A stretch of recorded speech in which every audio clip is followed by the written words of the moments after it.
Oke, assalamualaikum warahmatullahi wabarakatuh. Selamat pagi, siang, sore, malam para warga sipil sekalian, para praktikalis yang menonton video ini. Selamat datang di praktikum komputing pertemuan keempat. Jadi di pertemuan kali ini kita bakal nanti belajar tentang VM atau virtual machine. Nanti dengan basic sebuah sebuah Linux, di mana nanti untuk virtual machine kita bakal membuatnya di Google Computer Engine.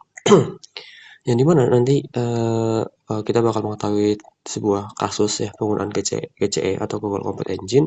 Nanti kita bakal belajar membuat virtual machine di Google Computer Engine dan gimana cara mengakses VM dengan IP eksternal. Tapi untuk video kali ini nanti nggak tahu kedepannya bakal dijadiin satu alias untuk kasusnya. Jadi ada dua kasus, nanti kita bakal bikin server DB ya, bukan nanti mengganti dari Cloud SQL. Alasannya kenapa nanti bakal tunjukin.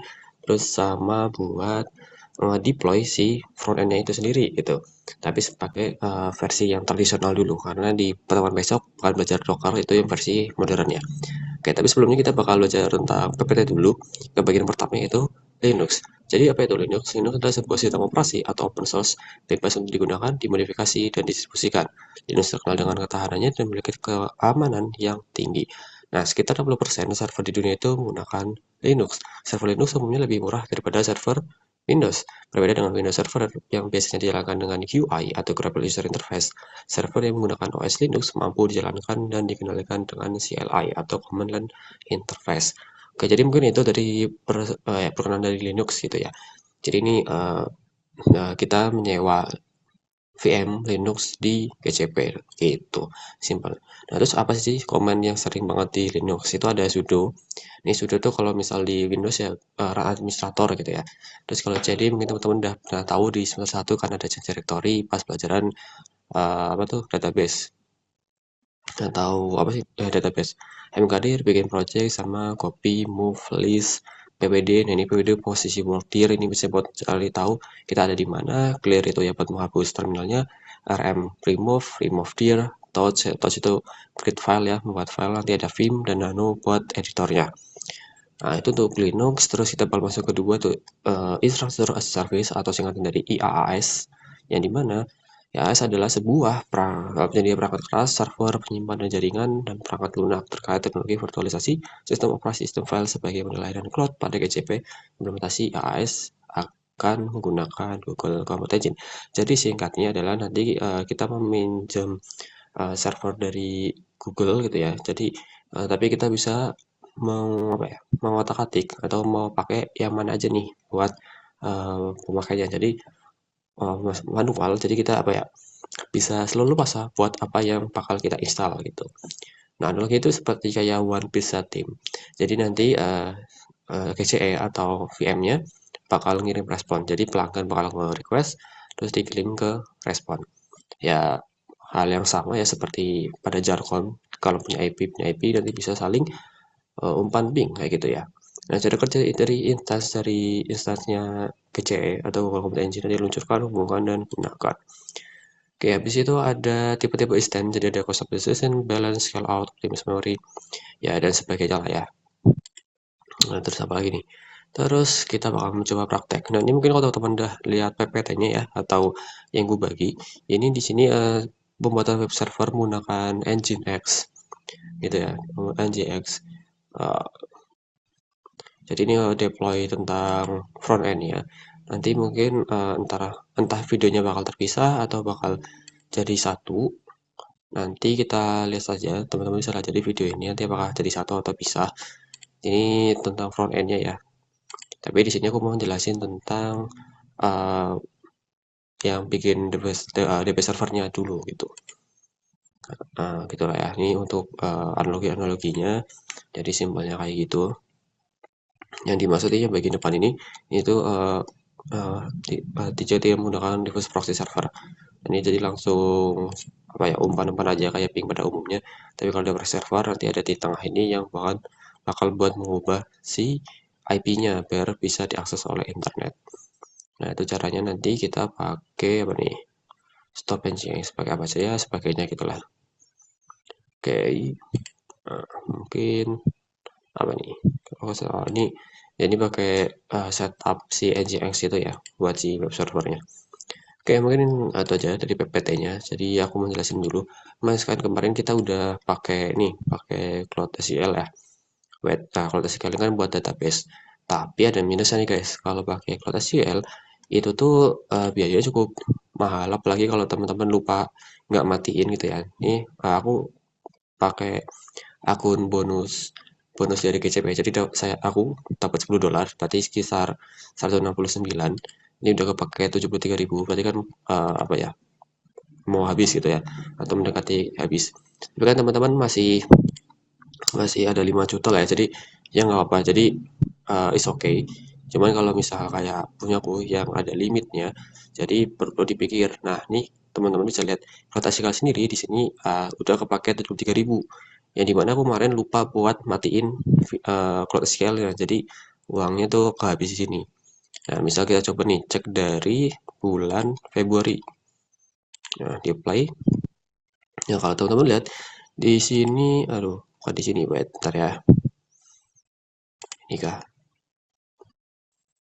Oh, tidak kelihatan.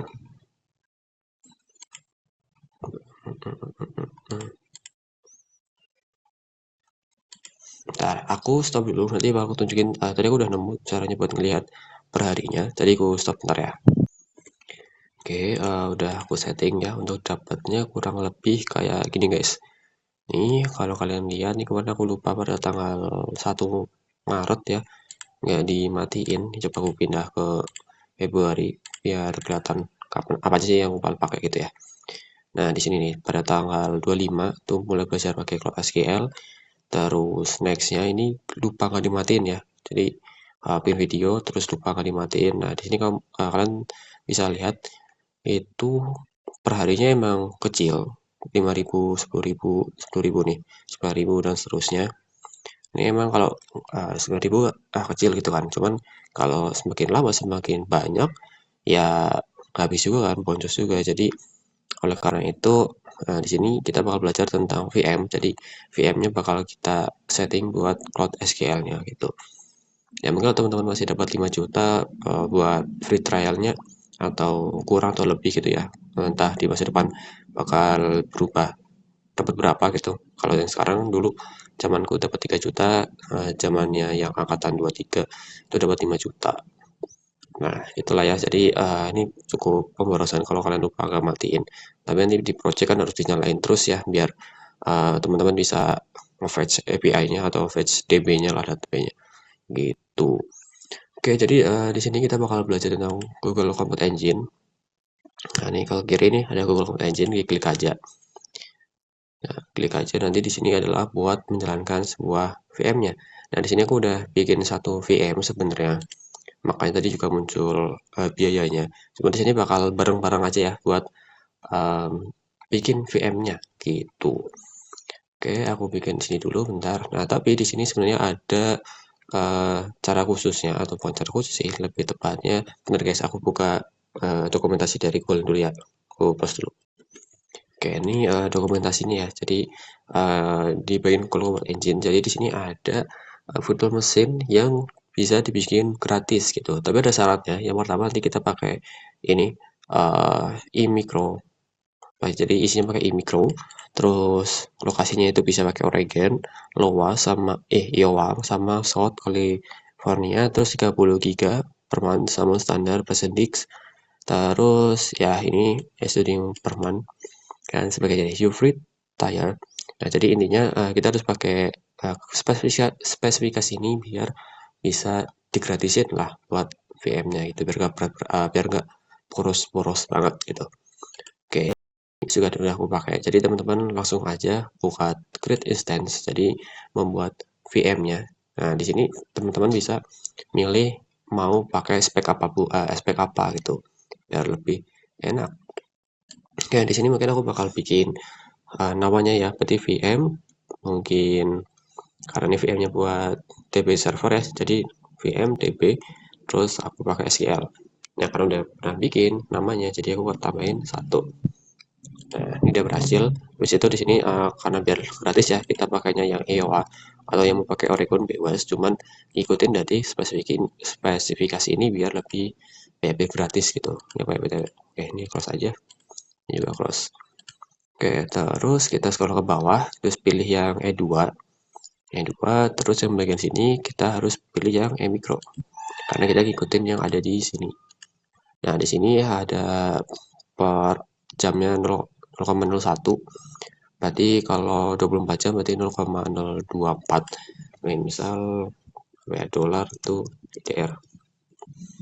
Berarti dolarnya berarti 0,024. Jadi sehari itu cuma 408. Ini lebih murah ketimbang si Cloud SQL yang tadi 9.000 gitu ya.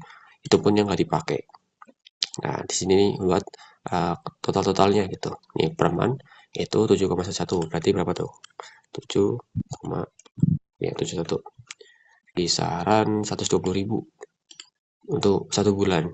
Ya lumayan sih, lumayan lumayan. Apa ini? Set. Oh ya sama. 110.000 ya. Oke. Lumayan lumayan buat itu kan, tapi kalau dinyalain terus ya. Berarti kalau nanti nggak dipakai ya udah dimatiin. Oke, jadi pertamanya silakan bikin namanya bebas, terus pilih yang sesuai ketentuan dari sini ada Oregon, Iowa, dan South Carolina. Terus pilih yang E2, terus pilih yang E-micro. Terus buat yang sisanya ini kita biarin aja nggak apa-apa. Oke, kita biarin, terus masuk ke OS dan storage. Nah, di sini kita bisa memilih buat mau pakai operasi sistem Linux apa. Di sini kita pakai yang Ubuntu aja, seperti basic ya. Ubuntu, habis itu kita pilih yang 204. Di sini aku pakai yang ini x86 AMD Jimmy. Nah, terus bootdisknya, kalau di ketentuannya di bootdisknya di sini kita suruh pakai standar present disk.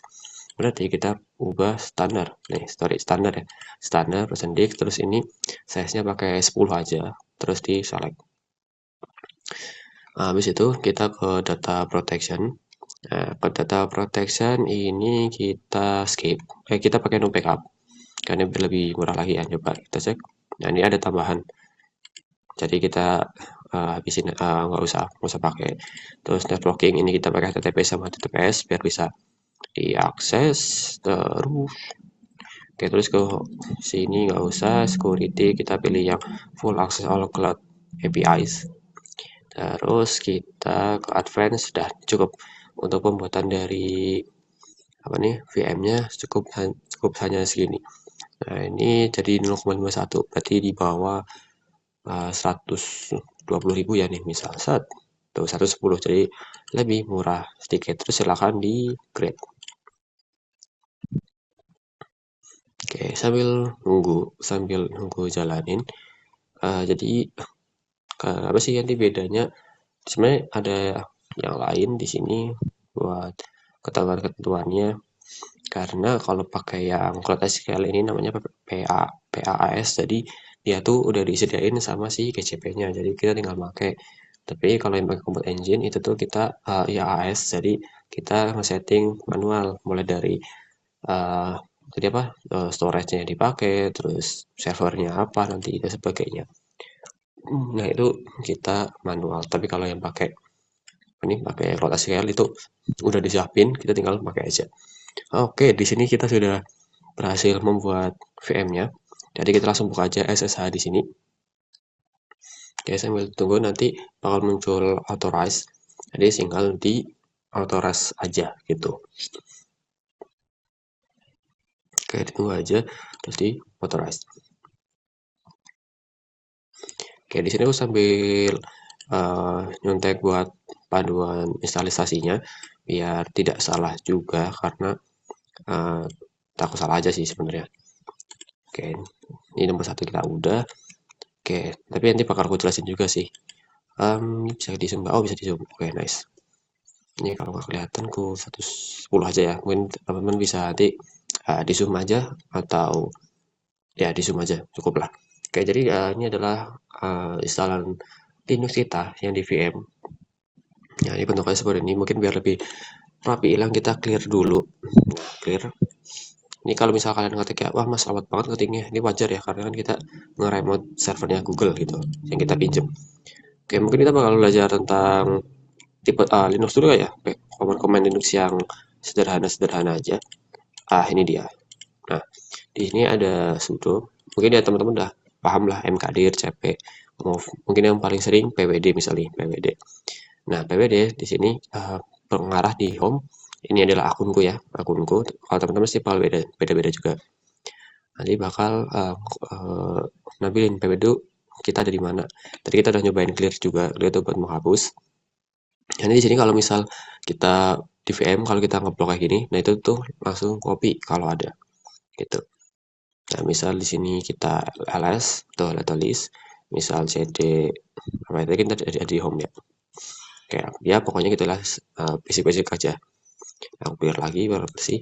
Oke, jadi pertama kali kalau kita udah bikin VM, nanti mungkin teman-teman juga ada tahu ya kalau kita install VM di Linux di laptop kita, itu mesti kita bakal harus nge-update banyak perangkat-perangkat di dalamnya atau kayak driver-drivernya itu kita pakai sudo apt update, terus pakai dan sudo apt upgrade min y. Nah, ini fungsinya buat mengupdate library atau package yang ada di VM-nya itu. Jadi ini mungkin bakal butuh waktu, jadi tergantung dari internet teman-teman dan internet dari server sana juga ya gitu. Jadi ditungguin aja, mungkin biar nggak lama, mungkin aku pause dulu ya. Jadi biar videonya nggak begitu panjang. Oke, udah berhasil nih nge-update-nya. Nih, sudah selesai. Nih kalau misalnya ngoblok kayak gini nanti bakal autocopy ya. Nah, sudah ini selesai buat installnya. Ini bebas mau di-clear langsung boleh, nggak di-clear pun nggak apa-apa. Oke, mungkin ya biar power itu kita hapus ya. Oke, berarti untuk mengakses atau dalam beberapa server udah selesai, berarti bakal aku clear ya biar ya satu ini udah selesai. Terus kita bakal menginstal MariaDB server buat buat DB-nya. Jadi kita pakai sudo apt install MariaDB server. Terus kita tambahin mini e biar nanti dia di auto yes gitu lah. Nah, sudo ini berarti buat transpirator apt ini kayak khususnya gitu buat apa ya, khusus dari Ubuntu-nya. Terus nanti install, nanti baru install mau apa gitu. Nah, tadi mungkin pas kita di ppt itu ada nginx, berarti itu buat install nginx dulu, nanti baru kita bisa akses. Atau teman-teman mau kayak Apache, nah itu bisa. Atau Node.js, nah itu juga bisa. Nah, ini sama aja, kita bakal install dulu, sudo apt install gitu. Oke, sambil kayaknya bentar lagi juga selesai, jadi gue biarin aja. Mungkin teman-teman kalau misal kelamaan bisa di tap layar kalian sebelah kanan atau bisa pakai arrow kanan biar maju 5 detik atau 10 detik gitu ya. Jadi ini bakal gue biarin aja. Untuk MariaDB udah selesai kita install, terus kita bakal jalanin MariaDB-nya dulu pakai sudo systemctl start MySQL. Nah, di sini wait sudo systemctl start MySQL. Nah, ini udah jalan ya. Ini tadi kayaknya ada yang typo. Ya, ada yang typo ya, jadinya gagal. Ini kalau ada yang typo jangan panik. Ya udah tinggal tulis aja gitu, terus lagi. Terus kita bakal nge-restart si MySQL-nya ya.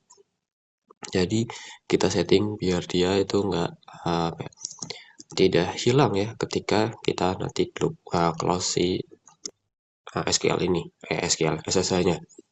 Kita enable MySQL. Oke, udah jalan.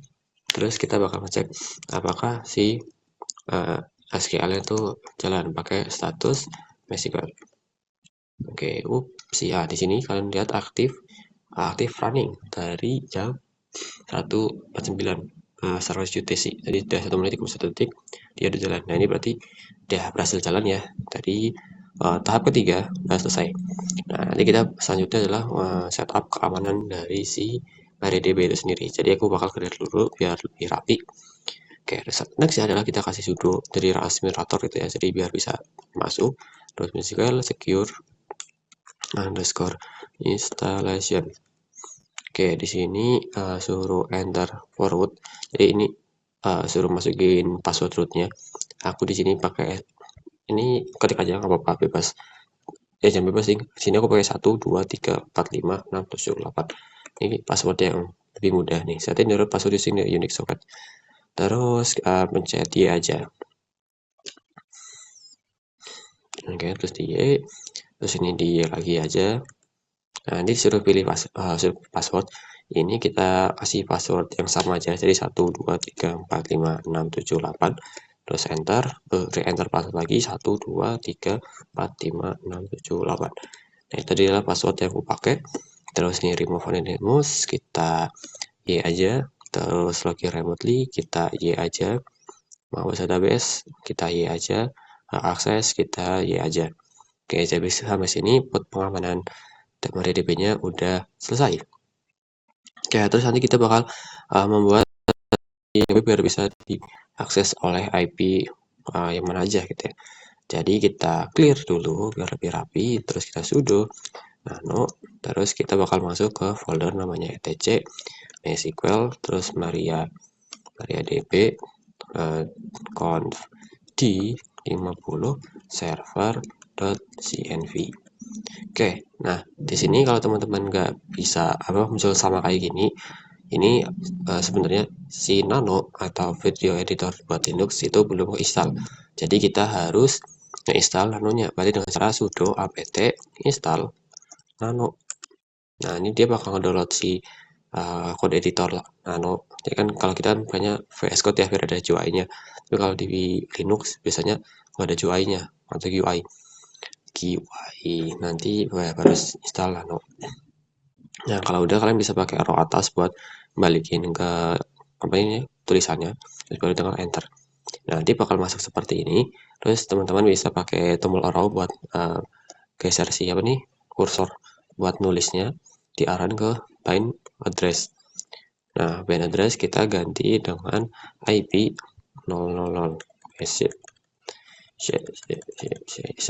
Nah, ini kita ganti dengan 0.0.0.0 biar bisa diakses ke seluruhnya. Terus habis itu kita tekan Ctrl O. Nah, di sini bakal muncul apakah mau nulis gitu. Terus tekan enter aja buat mengubah tulisannya, terus baru Ctrl X buat keluar dari nanonya. Nah, sampai sini kita udah berhasil buat mengakses si remote-nya. Selanjutnya kita bakal meset user barunya biar bisa kita akses. Terus ini biar biasa aku bakal clear dulu buat per subnya ya. Next ya kita bakal masuk ke si MySQL-nya gitu ya. Ke root min p terus enter. Nah, ini passwordnya yang tadi kita masukin berarti 1 2 3 4 5 6 7 8. Oke. Terus nanti kita di sini baru bikin create user baru ya. Jadi create terus ini user, aku bikin admin, add terus identifier, nah ini identifier by. Nah, terus ini kata sandinya. Tadi kata sandinya bebas mau pakai apa. Mungkin di sini aku pakai admin 123. Terus titik lagi, jangan lupa titik koma. Oke, di sini query-nya udah berhasil buat menambahkan. Terus kita bakal ngasih seluruh akses ke database untuk si user yang udah kita bikin. Berarti privileges on tick. Nah, ini semuanya tuh ini admin, terus add, terus persen, terus kita kasih with green option, tipe option. Oke, udah berhasil lah buat seluruhnya. Terus kita bakal nge-flash dulu, flash. Nah, udah berhasil buat nge-flash, terus baru kita exit. Jadi ingat ya, tadi namanya admin, terus admin 123, exit. Oke, sudah berhasil. Terus baru kita bakal nge-restart si MySQL-nya. Jadi pakai sistem ctl restart MySQL. Nah, udah berhasil di restart. Terus berarti sampai sini kita udah berhasil buat nge-setupnya. Terus kita exit. Ada exit ya, sorry. Oke, sampai sini berarti kita tinggal nge-setting si firewall si Ubuntu-nya biar bisa akses. Ini bisa di close, bisa di minimize, tapi gue minimize dulu ya. Terus kita bakal full size lagi. Ini nanti kalian bisa aja search di sini, namanya adalah firewall, bukan firewall. Nah, ini firewall, ini klik aja firewall. Terus habis itu nanti ke bagian sini. Wait, mana ya? Firewall police. Nah, ini firewall police sampai sini. Terus nanti kalian pilih yang create firewall rule. Karena kita bakal buat firewall biar bisa tembus si port dari MySQL. Oke, di sini mungkin aku kasih aja allow MySQL. Ini juga dari ketua sih pakainya. Wait. Oh, kita lupa bagian step ini ya. Kita balik lagi deh. Sorry, kelupaan. Nah, rupanya belum nyampe situ, baru 7 belum ya. Oke, kita balik clear dulu ya. Kurang satu step lagi di bagian 7 buat mengkonfigurasi si firewall ya. Oke, jadi kita bakal sudo uvv allow ssh dulu. Oke, sama sini sama kayak yang tadi, uvv itu komennya ditemukan, berarti kita harus install dulu. Di sudo apt install uvv. Nah, ini bakal install si uvv ini, aku juga lupa namanya apa. Jadi ini ada ada apa nih nanti komen suruh apa nih tadi, do you wanna continue? Nah, suruh yes aja lah pokoknya ya, biar ke perbarui, itulah intinya. Oke, terus berarti kita kembali lagi ke sudo uvv ya, allow sh. Oke, ini harus ada diupdate. Terus kita sudo sehingga lalu. Oke, terus sudo uvv allow, jadi kita bakal allow si portnya. uvv allow 3306 tcp. Opsi salah, tipe lagi 306 tcp, terus enter. Nanti bakal ke update, terus baru uvv salin enable. Nah, oke. Nah, ini kita tekan dia aja karena nanti masih connection. Nah, ya pokoknya nanti bakal putus terus dijalanin lagi. Oke, sampai sini berarti sudah selesai ya buat step dari yang UVW. Nah, nextnya baru kita nge-setting si firewallnya. Tadi teman-teman tadi yang tampilan yang tadi di bagian mana ini tadi? Bagian Cobalt Engine. Di sini kalian tinggal ganti aja buat tulis firewall. Nah, ini firewall, terus pilih yang firewall police, atau ya bisa aja firewall, terus nanti baru ke firewall police di sebelah sini.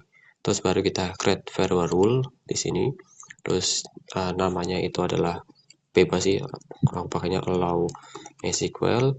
Terus sambil nyetek ya. Sambil nyetek mungkin aku bikin kayak gini aja biar nggak salah. Mana nih? Oh, wait. Dulu. Oke, sampai sini. Terus kita bakal create firewall. Terus nanti ke bawah namanya allow MySQL. Habis itu nanti baru ke egress. Ini buat hubungin dari dari internet ya, dari URL-nya. Terus actionnya pakai allow. Terus target text. Target di sini kita ubah jadi all instance in this network. Terus source API range-nya itu kita CIDR, jadi kita kasih ke 0.0.0/0 biar seluruh IP-nya bisa akses si VM kita tadi. Habis itu scroll ke bawah, di sini TCP-nya kita nyalain. Terus sekarang tadi kita settingnya itu pakai 3306. Jadi tulisnya 3306. Kan ikutin nih 3306 TCP. Terus baru deh kita create buat rule dari firewall-nya. Nah, sampai sini udah selesai sebenarnya. Terus next-nya adalah buat pembuktiannya. Nah, pembuktiannya itu teman-teman bisa ketik aja di sini phpadmin.co. Nah, phpadmin.co, di mana di sini suruh masukin server, username sama password. Nah, kita bakal balik ke SSH-nya atau ke VM-nya tadi. Kan di VM tadi itu kita udah dapat namanya ini ya, IP eksternal nih. Tinggal kita akses aja IP eksternal. Nah, ini IP eksternal yang kita dapat. Ini bisa klik aja buat copy clipboard. Nah, terus kita tambahin aja nih di sini. Gitu. Terus tadi username sama password yang kita punya kan ada admin, terus passwordnya aku tadi admin 123. Terus tinggal I'm not a robot, terus di go. Jadi kita tunggu aja buat masuk ke PHP-nya. Ini bebas mau di-ignore atau all ignore, mungkin nanti bakal hilang sendiri kok. Nah, oke, sampai sini berarti kita udah berhasil buat bikin si VM kita buat jadi server database gitu. Berarti nextnya tinggal kita coba aja ya buat aksesnya. Oke, kita bakal nyobain akses jadi pakai uh, pakai cloud salah, ini pakai GitHub. Kalau kita sih kita pakai yang backend sebelumnya nih. Slab aku ada di TCC, terus backend texting. Ini aku buka dulu si open with code-nya ya. Ini pakai VS Code-nya. Oke, nah di sini berarti kita bakal ubah di bagian .env-nya gitu. Nah, .env-nya berarti pertama-tama ini sama aja ya, berarti kayak sama aja yang di lokal. Kita bakal buat dulu sebuah DB, mungkin nama DB-nya aku kasih tes VM, terus aku create. Oke, berhasil. Berarti otomatis nama DB-nya di sini kita ganti dengan tes VM. Kalian ngikutin ada di sini. Terus tadi usernya itu admin, terus passwordnya itu admin123. DB host berarti kita pakai ini, pakai external IP-nya. Nah, terus di sini. Oke, ini udah aku ganti. Terus coba kita tes dulu dengan namanya npm run. Coba ya berhasil nggak? Oke, berhasil di sini. Restarting injection. Oke, ini juga udah berhasil buat tabel namanya user ya, karena kan pas sebelumnya kita di mana nih? Di index kita buat dulu. Mana ya? Oh ini. Harusnya kalau teman-teman sih harusnya gini ya tampilannya ya. Nah, jadi kita bikin dulu. User root beda. Sorry. Oh ini nih skema user. Coba ya kita aku agak lupa. Wait. Ini masuk tes VM. Muncul nggak nama user? Oh, nambah ya. Tapi sini muncul karena aku lupa. Pokoknya ya. Oke, jadi intinya adalah jadi kita buat dulu nama database-nya. Aku lupa kenapa harusnya tergenerate ya. Kalau tergenerate sendiri. Wah, jadi selain nama tabel informasi skema table user apa skema test VM. So index user. Oke lah. Jadi dia bakal bikin nama database-nya ya. Nama database-nya tabel database. Habis itu langsung tergenerate lah. Oke, ini datanya masih kosong. Kita bakal coba apakah API yang kita buat langsung sampai ke sana. Seperti biasa ya, ini kita menggunakan API.REST jadi dari klien. Nah, ini ku close dulu biar nggak nah. Oke. Di sini datanya masih kosong. Kalau kita tambahin create 1 user dengan ID 1. Nah, di terminal juga nambah ya buat indikatornya. Terus kalau misal kita lihat di sini terus kita refresh. Nah, datanya berhasil masuk. Berarti untuk DB server atau yang VM buat DB-nya udah berhasil. Oke, itu jadi mungkin itu aja bagian yang bagian untuk pengganti dari Cloud SQL. Jadi ini lebih murah dan bisa nanti dipakai buat project akhir pun gitu. Dan ya gitu sih, kalau nggak lupa juga nggak apa-apa. Alias kalau lupa dimatiin nggak apa-apa gitu loh. Karena kan cuman habis 400 perak ya tadi ya kalau nggak salah. Jadi berarti 0, kalau sehari ya berarti kan 0,024 atau 400 perak lah. Jadi lebih murah ketimbang dari Cloud SQL gitu. Oke, jadi kalau mau dimatiin juga bisa. Ini tadi mana nih? Oh, udah aku close ya buat SSH-nya. Oke, terus kalau cara mematiin ya tinggal diklik aja, terus tinggal di stop. Nanti tinggal di stop aja. Nanti dia bakal berhenti stop. Tapi bebas ya, mau dimatiin atau nyalain juga nggak apa-apa, karena kan dikit gitu ya buat biayanya gitu. Oke, ini bakal mati sendiri nanti kalau tadi dicentang dulu ya baru di stop rupanya. Oke, untuk ini nggak tahu ya, nanti bakal digabungin juga buat materi yang Oke guys, ini video lanjutan dari video sebelumnya yang bagian DB server di pertemuan keempat. Di sini atau video atau lanjutannya nih, lanjutannya kita bakal mencoba buat front end Apache ya. Jadi pakai Apache 2 buat dan ngedeploy si front end kalian. Jangan ketentuan nanti untuk Apache-nya sendiri ini yang kami cari itu pakai baru pakai yang selain React, jadi pakai vanilla gitu ya, HTML sama CSS biasa. Itu kurang lebih. So, gimana cara aksesnya? Yang pertama mungkin teman-teman udah punya yang DB server ya, yang di praktikum. Jadi kalian bisa buka SSH lagi, silahkan buka SSH. Nanti kalau misalnya muncul authorize, silahkan di authorize. Di sini aku bakal bikin kanan kiri biar lebih terlihat nih, ambil yang sebelah sini aja nih. Jadi SSH-nya bisa penuh. Terus tinggal di authorize saja, di bakal authorize. Nah, sebelah kanan ini adalah panduan kita. Nah, mungkin teman-teman juga udah punya contekan ya di kanan, jadi tinggal diikutin aja.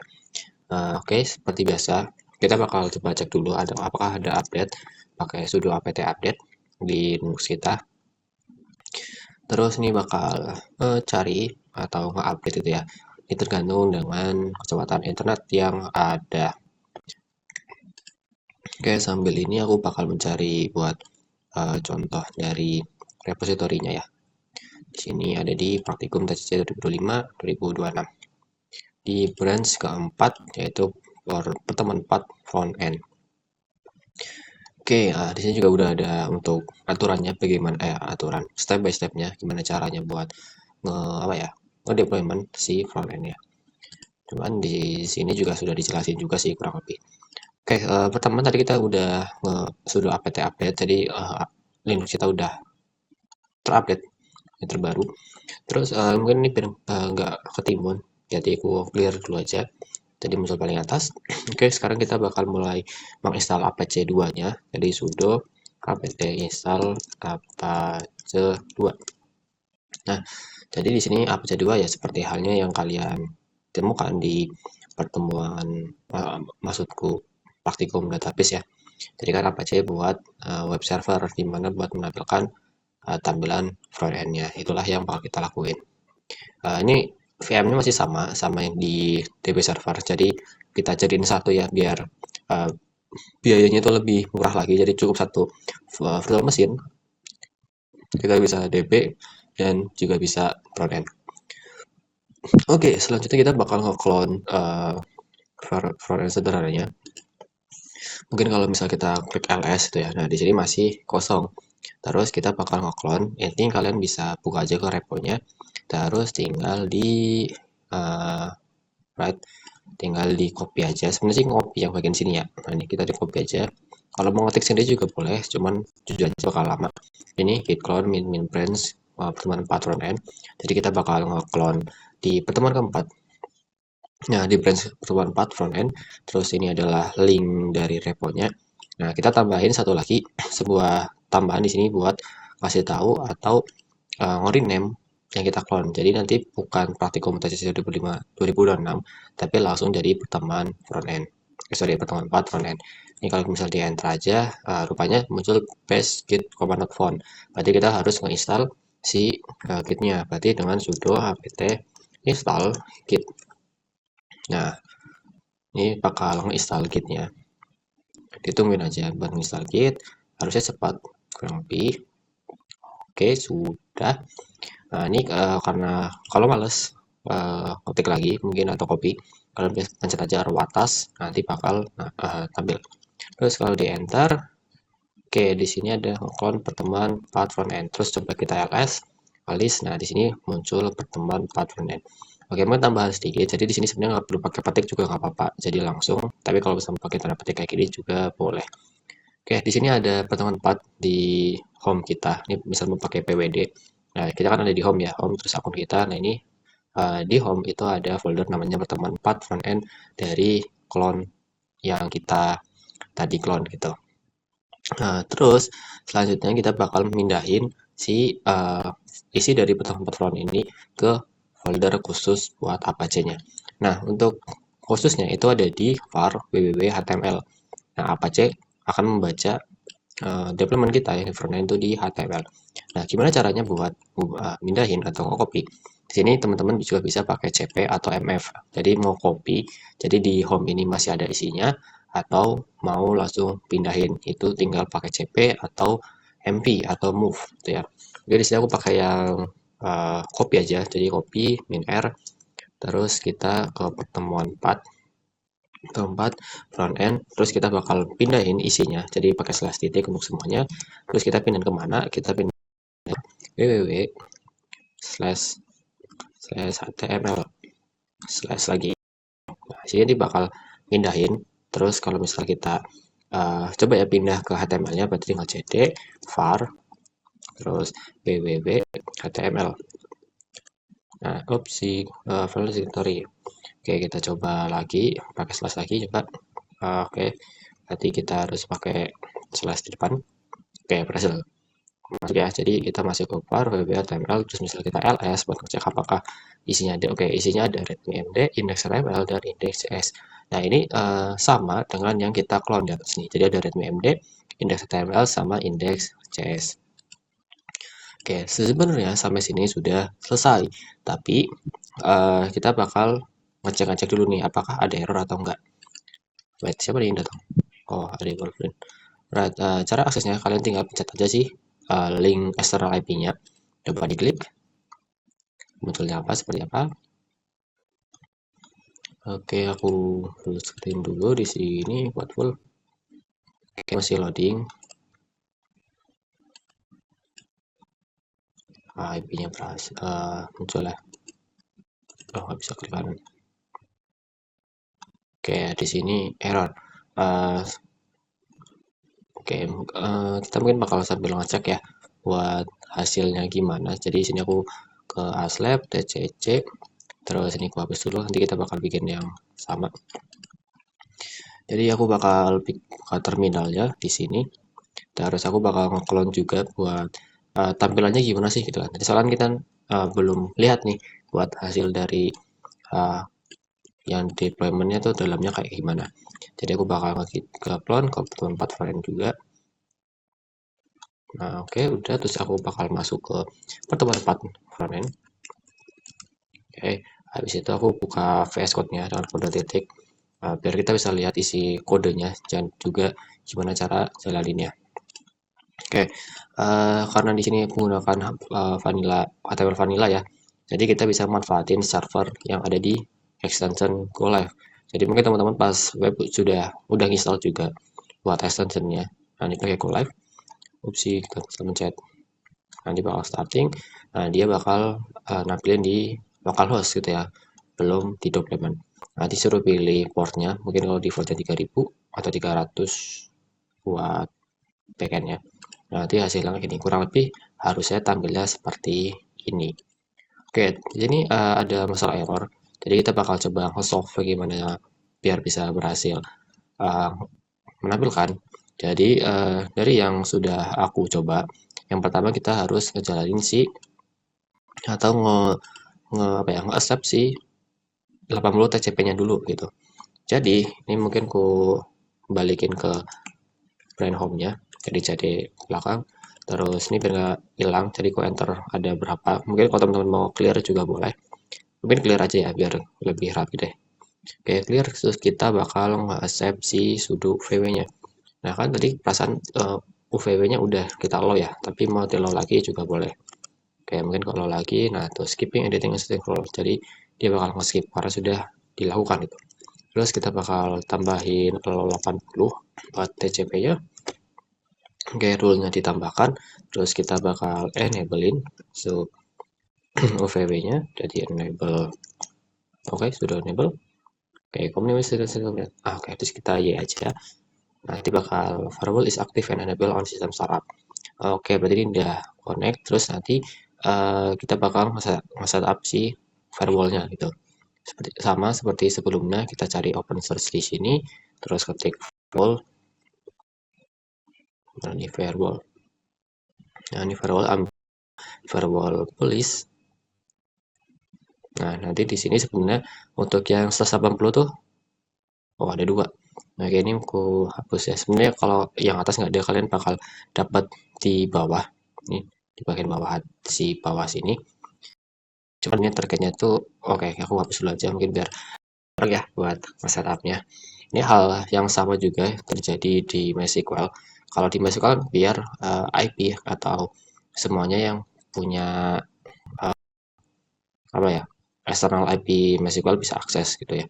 Nah, itu kita bakal nerapin hal yang sama juga di uh, TCP 80 TCP-nya. Tinggal create variable rule, terus mungkin kita ketik allow, ini bebas ya buat namanya. Aku pakai nama allow for front end. Terus mungkin kita bakal ngikutin hal samanya juga dengan yang ada di sini. Allow Apache-nya mungkin aku ganti jadi allow for opsi. Aduh, nggak bisa dihapus guys, karena sudah diblok ya. Jadi tinggal diganti aja ya, allow for front end. Tuh. Terus untuk increase, pilih increase, terus pilih allow. Habis itu yang ini pilih hard distance in the work. Terus IP pakai IP versi 4. Terus yang ini tinggal diubah dengan 0.0.0.0/0. Oke, terus habis itu kita TCP-nya kita klik, terus tinggal diganti 80. Terus tinggal di create. Terus ditunggu aja. Nah, ini bakal nge-apply buat allow for front end. Oke, sebenarnya kalau misal teman-teman pas tadi nyoba external IP-nya udah berhasil, itu bagus, berarti emang ada something errornya. Cuman kalau misal error, silakan ditambahin buat firewall di GCP-nya. Nah, tinggal coba lagi buat IP eksternalnya, gitu guys. Nah, kita coba dulu ya apakah berhasil buat mengakses dari frontend-nya ini. Ini masih muter-muter. Oke, di sini belum berhasil menampilkan. Oke, kita tungguin saja sambil nyari nge-solve kenapa error. Oke, mungkin aku bakal coba nge-solve dulu, nanti baru kalau udah dapat aku bakal lanjutin videonya. Oke ya, sebentar. Oke, ini sudah ketemu ya buat cara nge-solve-nya. Rupanya tadi hanya ada kesalahan dikit. Jadi ketika kalian buka si external IP-nya, tadi bakal loading kan. Di bakal loading, habis itu kita tunggu, habis itu ngapain. Oke, di sini rupanya di sini belum ditambahin ya, ada kesalahan. HTTP. Oh, enggak juga sih sebenarnya. Cuman kurang teliti aja. Oke, nah di sini kalau kalian lihat scroll dikit, nah dia tuh HTTPS di sini. Nah, mungkin bisa kalian coba aja nih, baru bisa enggak? Oh, nggak bisa.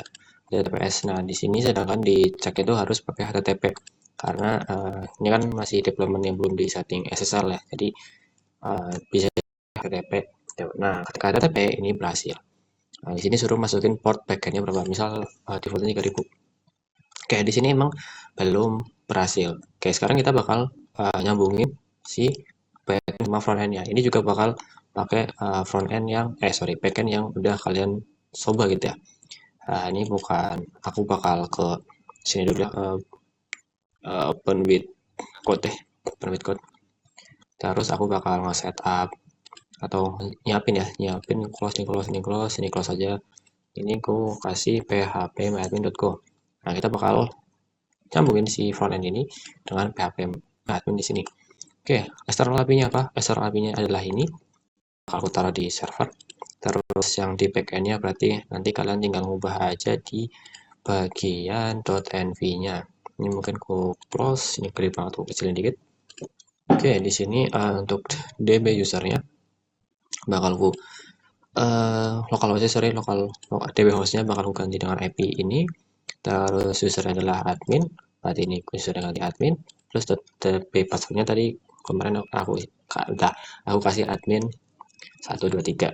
Nah, kita bakal masuk dulu ke si PHP adminnya. 123 robot. Ya tinggal di go. Nah, nanti bakal masuk ke php.admin.go. Nah, di sini itu ada namanya DB namanya test VM dengan folder user. Nah, ini berarti DB name-nya bakal gue ganti dengan test. Terus tinggal jalin aja ya, berarti dengan npm randef. Oke, nanti dia bakal connect dengan DB-nya. Kita bakal ngetes dulu ya, kita ngetes pakai yang ada di sini. Berarti ngetes get all user aja, mungkin send request. Oke, resepnya di sini belum, ini belum, nah ini execute. Nah ini udah hosting database-nya. Terus aku send. Nah di sini ada satu user ya, sesuai dengan yang ada di sini. Nih, kalau kita pencet user, nah di sini ada data satu user. Nah sekarang kita udah punya front end ya. Udah tinggal kita nyambungin aja. Mungkin aku refresh. Tadi potnya ada 3000. Oke, nggak muncul. Oh, sorry. Kenapa sini nggak muncul? Gara-gara kan di sini juga belum diganti ya. Ini tadi settingannya. Mungkin aku clear dulu. Nah, kita bakal ganti isi front end-nya gitu ya. Berarti kita harus ke cd, ke cd, ke var, terus ke www, terus ke html slash. Oke, terus kita clear aja biar lebih rapi. Terus aku ls.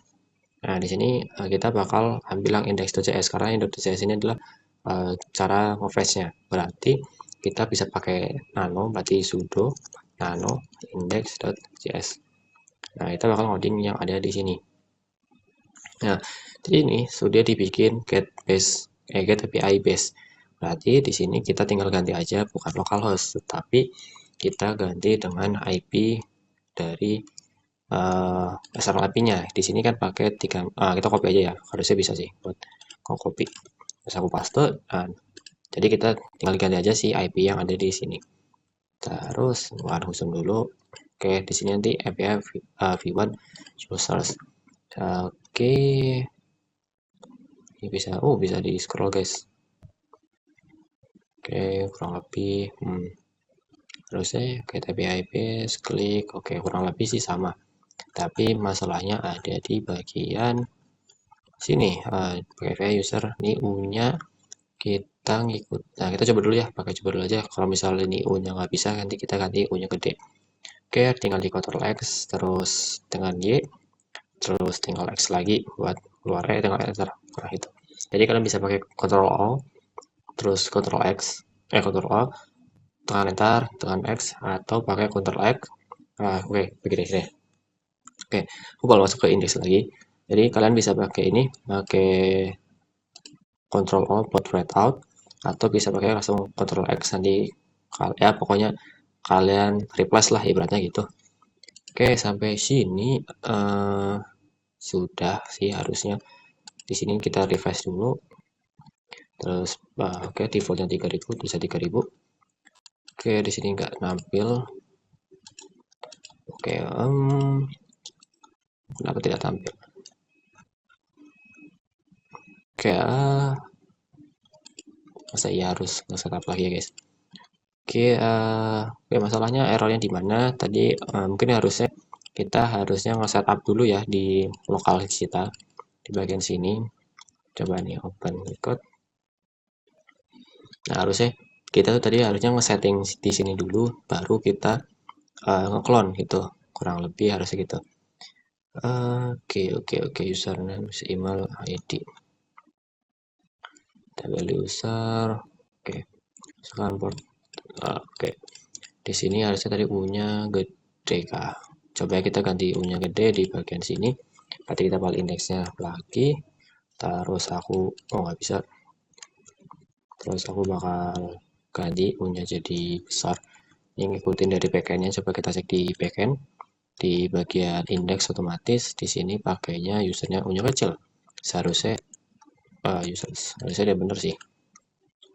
Oke, mungkin ada bagian error di sini mname username email gatebase.